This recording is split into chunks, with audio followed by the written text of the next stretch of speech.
Picture this. At this very second, millions of human beings are screaming at their screens. They are weeping in public, painting their faces, and allowing their entire emotional stability to be shattered. Simply because 11 strangers lost a game. It is a spectacle of mass hysteria. But then, there is you? While the world burns with tribal fever, you feel nothing. Absolute, cold indifference. Society calls you boring. They say you lack passion. They are wrong. Neuroscience reveals that the silence in your mind is not a defect. It is an evolutionary divergence. Stay with me, because what I am about to show you will not just explain why you don't care. It will reveal that your brain is playing a completely different and perhaps far more advanced game. Part 1. The evolutionary divergence. Let us dismantle the most obvious question first. Why does the majority care so deeply? The answer is not found in the stadium, but in the primitive architecture of the human brain. We are, at our core, tribal creatures. For hundreds of thousands of years, to be alone was to be dead. Belonging to a group was the single most critical factor for survival. Your tribe was your shield. They protected you from predators. They hunted with you. Modern sports are nothing more than these ancient tribes, repackaged with better merchandise and broadcasting rights. When a fan watches their team take the field, their brain is not just processing a game. It is flooding the system with oxytocin. This is the bonding hormone, the exact same chemical compound that biologically forces you to love your family. It is a chemical hallucination. Their brain literally tricks them into believing that these millionaire athletes, strangers who do not know their names, are part of their actual clan. Their survival instinct is hijacked by a jersey color. But here is where the divergence occurs. Here is where you stand apart. People who do not obsess over sports often possess a psychological trait known as lower tribal instincts. This is not a deficit. It is a structural difference in how you view your place in the hierarchy. Your identity is not inextricably tied to the collective. You are psychologically distinct. You are more individualistic.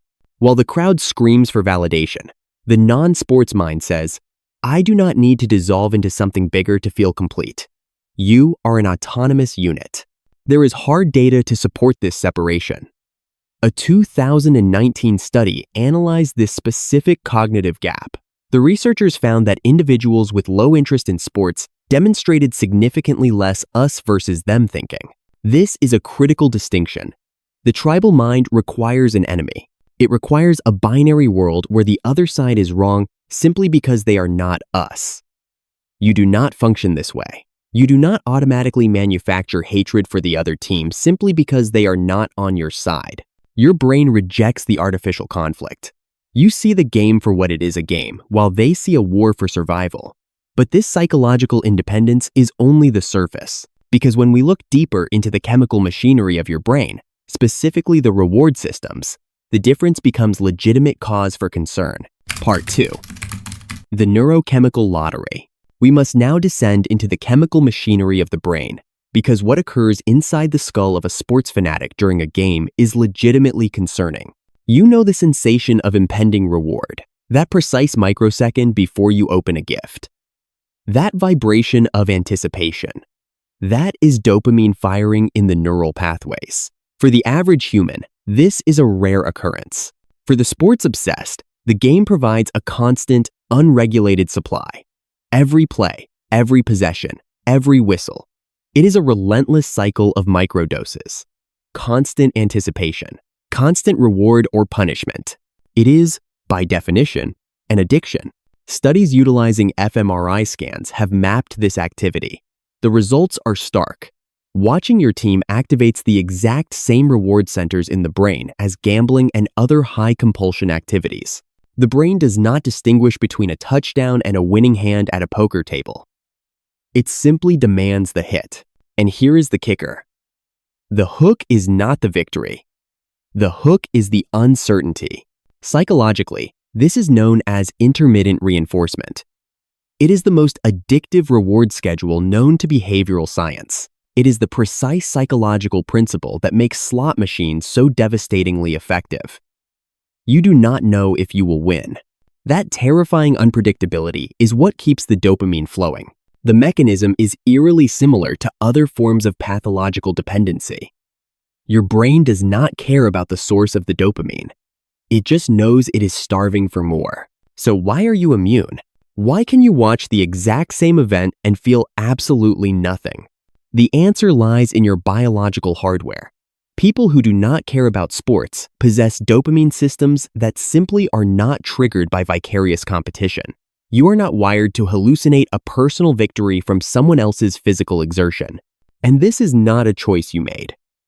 It is likely genetic.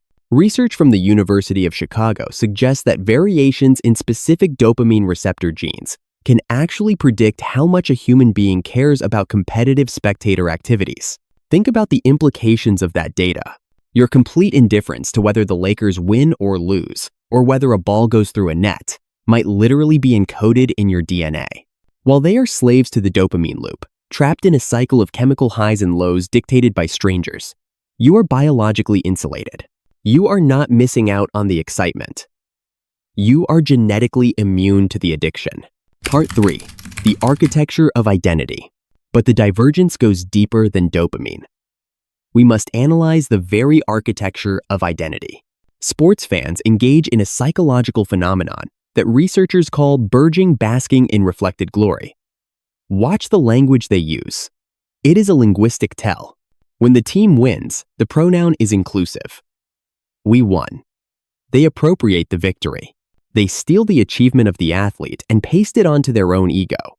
But when the team loses, the pronoun shifts instantly. They lost.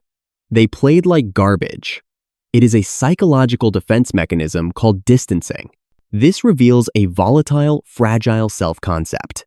Their self-esteem is a roller coaster, tethered to the performance of strangers who are completely outside their control. They need external victories to feel successful.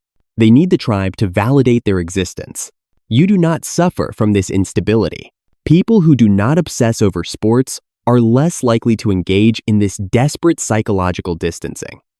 Your self-concept is consistent. You do not need to steal glory from a man throwing a ball to feel worthy. Your self-esteem is stable because it is generated internally, not farmed from a stadium scoreboard. However, this brings us to the most controversial accusation leveled against you. The crowd claims you are cold. They say you lack empathy. Here is the truth. Sports fans often score higher on certain raw empathy measures. Yes, they practice caring deeply about strangers. They weep when a player is injured. They feel the collective pain of a loss. But this is not superior empathy. It is performative empathy. Why do you not feel it? Why do you not weep for the athlete? It is a matter of empathy allocation. Every human being has a finite capacity for deep emotional investment. You cannot care about everything. The sports fan pours their limited emotional capital into a game. You simply choose to invest yours elsewhere. You are not cold. You are selective. Research supports this redirection of energy. A 2021 study found that people with low interest in sports scored significantly higher in openness to experience and an appreciation for art and beauty. While they are screaming at a referee, your brain is seeking a different kind of reward. You are directing that empathy toward social causes, toward complex personal relationships, toward creative projects and intellectual challenges. You are getting your emotional highs from art, from music, from nature, from ideas. Your brain is seeking the same things they are: meaning, connection, transcendence. You are just finding it in reality, rather than in a simulation of war. You are not failing to connect. You are connecting with things that actually exist. Part 4. The meaning of reality. Let us be brutally honest about one final variable. For some, this indifference is a necessary defense mechanism. Perhaps you were excluded by the tribe early on. Perhaps you are actively pushing back against the aggressive, hyper-masculine competitiveness that defines sports culture. But for most, the disconnect comes down to how you process meaning. Sports fans are addicted to narrative, the underdog, the comeback, the dynasty. It is compelling because it simulates life or death drama without the actual danger. You look at that same screen and you see randomness. You see the mathematical absurdity of it. You ask, why would I emotionally mortgage my happiness on an outcome I cannot control, performed by people I do not know? You are not wrong. Researchers classify this as the difference between parasocial investment and direct engagement. The fan builds a one-sided relationship with a team. It is an illusion of intimacy. You, however, crave reciprocity. You prefer to invest emotional energy where your input actually alters the outcome. You refuse to be a spectator in a world where you could be a participant. Psychologist Mihaly Csikszentmihalyi defined flow states as moments of complete absorption. For them, flow is passive watching the game. For you, flow must be active. This is why people who do not obsess over sports often report feeling more present in their own lives. You are not losing 3 hours of your limited existence, experiencing someone else's struggle. You are engaged in your own. There is something quietly radical about that. So, the next time society demands to know why you do not care, remember this. You are not missing out on a fundamental human experience. You are not broken. You are not boring. Your brain's reward system, your empathy, your tribal instincts, they are simply calibrated for a different purpose. You are just playing a different game, one that, just maybe, has significantly higher stakes. If this analysis resonated with you, you are likely part of another misunderstood demographic. Click the video here to discover why quiet people are actually processing information completely differently than the crowd, and why that silence is your greatest advantage.